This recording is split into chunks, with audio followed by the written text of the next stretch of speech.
Halo teman-teman semua, selamat datang kembali di channel Code Editor. Jadi pada video kali ini kita akan melanjutkan pembahasan dari video yang sebelumnya. Oke. Jadi yang akan kita bahas di sini adalah konstruktor ya. Kita kasih keterangan terlebih dahulu konstruktor. Nah, kemudian untuk pengertiannya, konstruktor ini adalah metode atau function yang pertama kali dijalankan. Nah, ya. Seperti ini ya. Jadi konstruktor adalah metode atau function yang pertama kali dijalankan. Oke. Itu untuk pengertiannya. Kemudian kita buat ya konstruktornya. Jadi function ya, function kemudian spasi, kemudian underscore 2 kali atau garis bawah 2 kali gitu ya. Kemudian construct. Nah, seperti ini ya teman-teman ya. Nah, ini bentuk dari konstruktor. Oke. Kemudian kita kasih perintah echo ya untuk menampilkan ini adalah konstruktor gitu ya. Konstruktor. Nah, seperti ini. Kita save ya. Kemudian kita reload ya. Nah, maka dia otomatis berjalan ya teman-teman ya. Ini adalah konstruktor. Oke. Nah, maksudnya ya kita perhatikan di sini ya kedua function ini atau metode ini ya. Jadi metode set nama dan metode tampil nama ya. Ketika kita ingin menjalankan function set nama dan tampil nama, kita perlu memanggilnya gitu ya. Kita perlu call gitu ya. Nah, jadi cara memanggilnya seperti ini ya.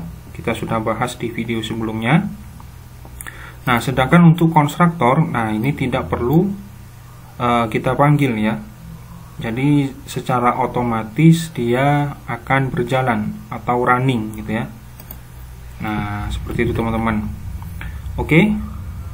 Kemudian kita akan memberikan nilai untuk properti gitu ya. Nah, jadi di video sebelumnya ya kita sudah memberikan nilai untuk properti nama ya dengan menggunakan function set nama ya. Nah, sekarang kita akan memberikan nilai properti ya untuk nama, usia dan jenis kelamin ya menggunakan konstruktor. Oke. Jadi kita hapus dulu ya function set nama dan function tampil nama ini kita hapus dulu. Kemudian yang bawah ini juga kita hapus. Nah, seperti ini.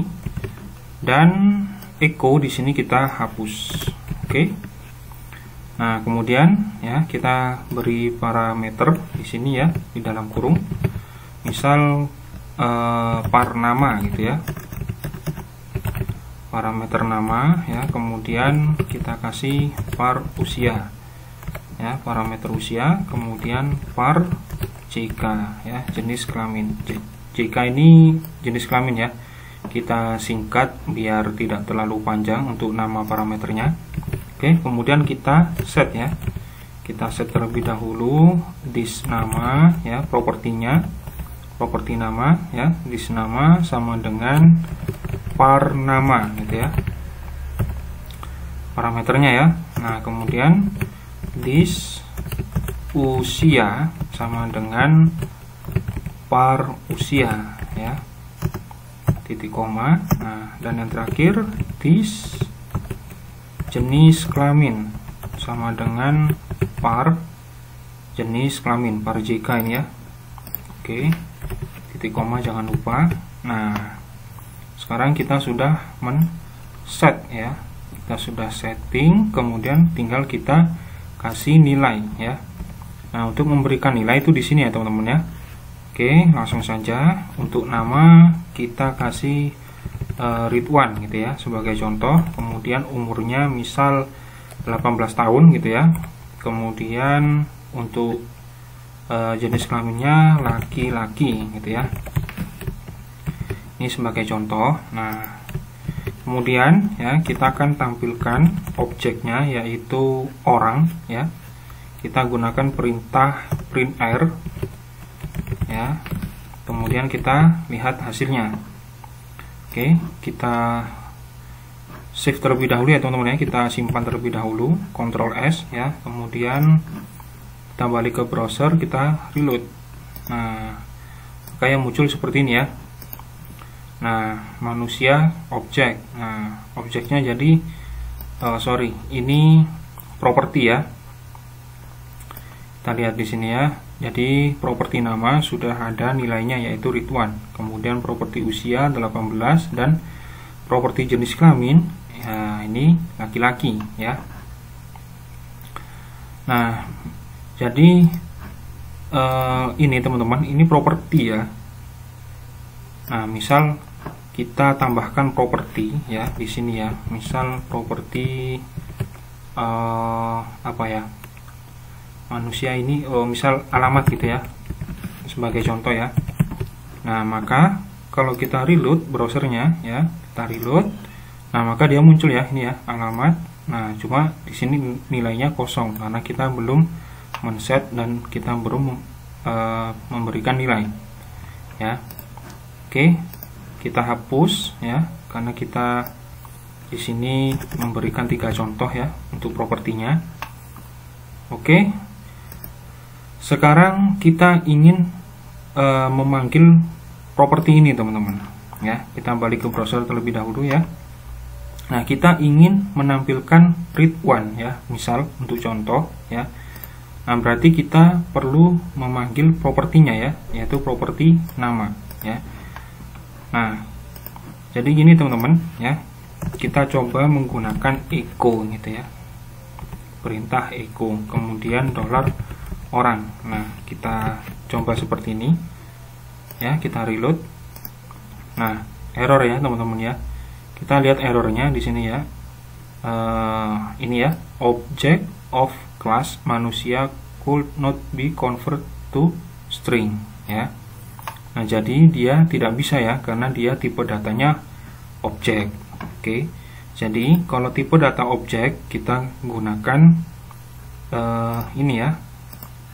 Kita gunakan atau kita tambahkan seperti ini ya. Strip ya atau apa? Dash ya. Kemudian tanda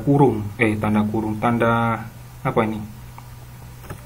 Lebih ya atau ya ini ya tanda panah gitu ya, lebih gampangnya tanda panah gitu ya. Kemudian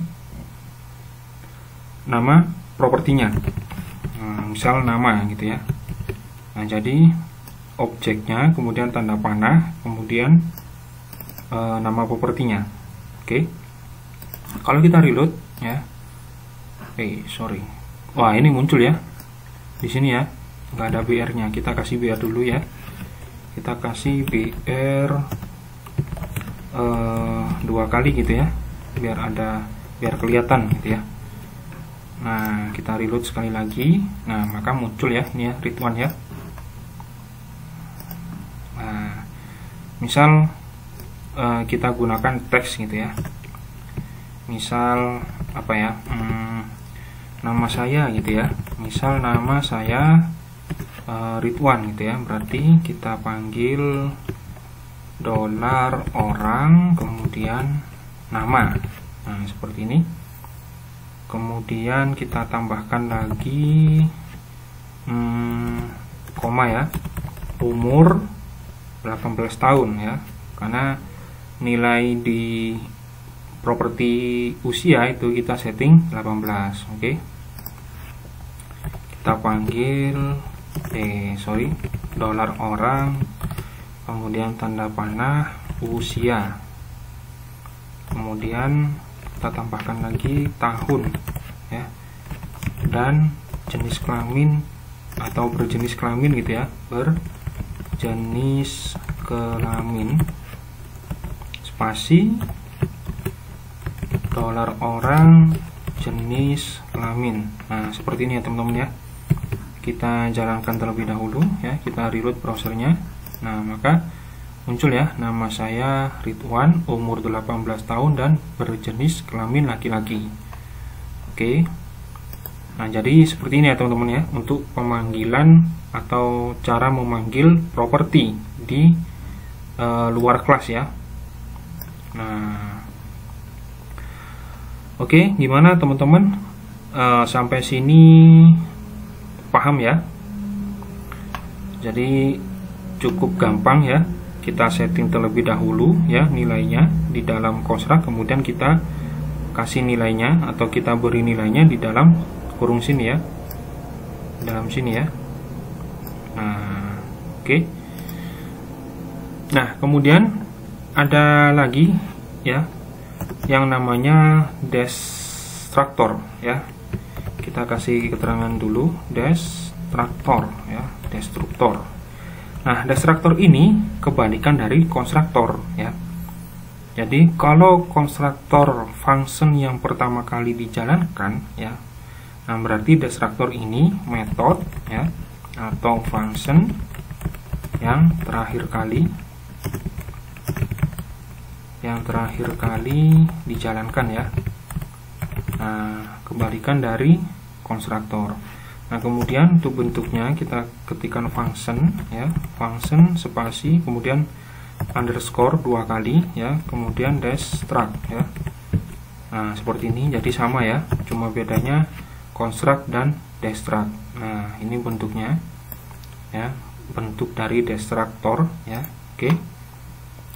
Nah, kemudian teman-teman ya, kita ingin menampilkan ini ya. Nama saya Ridwan, umur 18 tahun dan berjenis kelamin laki-laki. Nah, ini kan kita menampilkannya di dalam kita menampilkannya kan di luar kelas ya. Kita tampilkan menggunakan destruktor ya. Berarti kita cut terlebih dahulu, kemudian kita paste ya di dalam destruktor. Nah, cuma kalau kita jalankan di sini error ya. Oke, kita coba jalankan terlebih dahulu ya. Nah, maka dia error ya. Di sini undefined variable orang ya, line 20. Oke, kita cek line 20. Nah, variabel orang ini gak ada ya, karena ini kan nama objek. Nah, sedangkan kita mendeklar objeknya di bawah sini ya. Nah, berarti kita harus ubah ya, kita ganti menjadi this. Nah, seperti ini. Nah, jadi kalau di luar kelas tadi ya, kita gunakan objeknya yaitu orang, kemudian tanda panah, kemudian nama propertinya. Nah, karena ini di dalam kelas ya, kita memanggil propertinya ini kan di dalam kelas ya. Nah, kemudian berarti kita harus ini ya, menggunakan this ya. Nah, sekarang kita jalankan ya, kita reload. Ini jangan lupa di save ya teman-teman ya, kita simpan dulu, kemudian reload browsernya ya. Nah, maka dia tampil ya, sama ya, nama saya Ridwan, umur 18 tahun dan berjenis kelamin laki-laki. Itu ya teman-teman ya. Jadi paham ya teman-teman ya. Kita sudah membahas tentang konstruktor, kemudian destruktor ya. Nah, kemudian kita juga tadi sudah mempraktekkan memanggil properti ya di luar kelas ya. Dan yang terakhir ini ya, kita letakkan di destruktor ya. Nah, kita sudah praktekkan. Jadi kita sudah belajar bareng gitu ya. Oke, teman-teman. Saya kira cukup sampai sini ya untuk pembahasan konstruktor dan destruktor. Jadi buat teman-teman yang mungkin ada yang belum paham gitu ya, atau kalian belum mengerti gitu ya, silakan bertanya di kolom komentar. Oke. Nah, jadi sekian dulu video kali ini, semoga bermanfaat ya, dan selamat belajar ya untuk teman-teman. Oke, sampai jumpa di video selanjutnya. Terima kasih.